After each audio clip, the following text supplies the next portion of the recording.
আলাইকুম। বিষয় হচ্ছে এই ল্যাংটা সুলাইমান পাগল হয়ে গেছে। পাগল হয়েছে কিভাবে?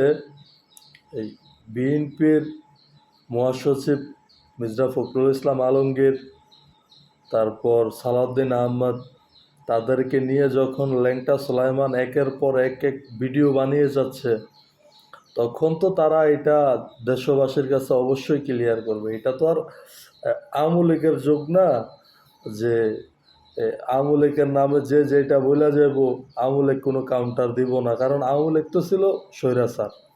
তো বিএনপির তো ওরকম দুর্বলতা নাই, ওরকম দুর্বল কোনো জায়গা নাই যে বিএনপি চুপ করে থাকবে, কোনো কিছুর কোনো কাউন্টার দিবে না। তো পিনাকি ভট্টাচার্য যখন বিএনপিকে নিয়ে একের পর এক, এই যে গতকালকের আগের ভিডিওটাও সম্পূর্ণ বিএনপিকে নিয়ে, মানে উনি এখন মানে খাইয়া না খাইয়া শুরু করছে বিএনপির পিছনে, মানে বিএনপিরে কিভাবে ডাউন করা যায়, বিএনপিকে কিভাবে ছোট করা যায়, ওই মিশন নিয়ে আছে আর কি। তো আসলে এগুলা কোনো কাজে দিবে না। এই বিএনপি বুঝতে হবে, বিএনপির যে কর্মী সমর্থক তারা যদি কাউন্টার দেয়, পিনাকি পানির স্রোতের সাথে ভাইসা যাইব। এইটা পিনাকি যত তাড়াতাড়ি বুঝবে ততই ভালো। আর বিষয় হচ্ছে লাভ কি? কোনো লাভ নাই।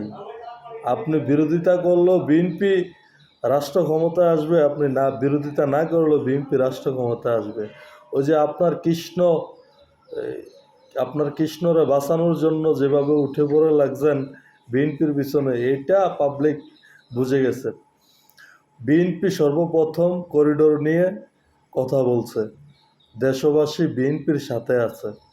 আপনি যতই নিজের মতো করে মনে করেন নিজের একটা নেগেটিভ খাড়া করাইয়া পাবলিককে খাওয়াই দিবেন, এটা আসলে দুঃস্বপ্নে থেকে যাব। বাংলাদেশের মানুষ যেটা অনেক পরে বুঝে, ওই জিনিসটা বিএনপি অনেক আগে বুঝে। তো বিএনপি আগে বুঝা জাতিকে সতর্ক করে দেয়। তা আপনার মতো এরকম লোক নেগেটিভ তৈরি করে যেতে পারবেন, বিএনপির কোনো কিছুই হবে না ইনশাল্লাহ। বাংলাদেশ জিন্দাবাদ, বাংলাদেশ জাতীয়তাবাদী দল জিন্দাবাদ।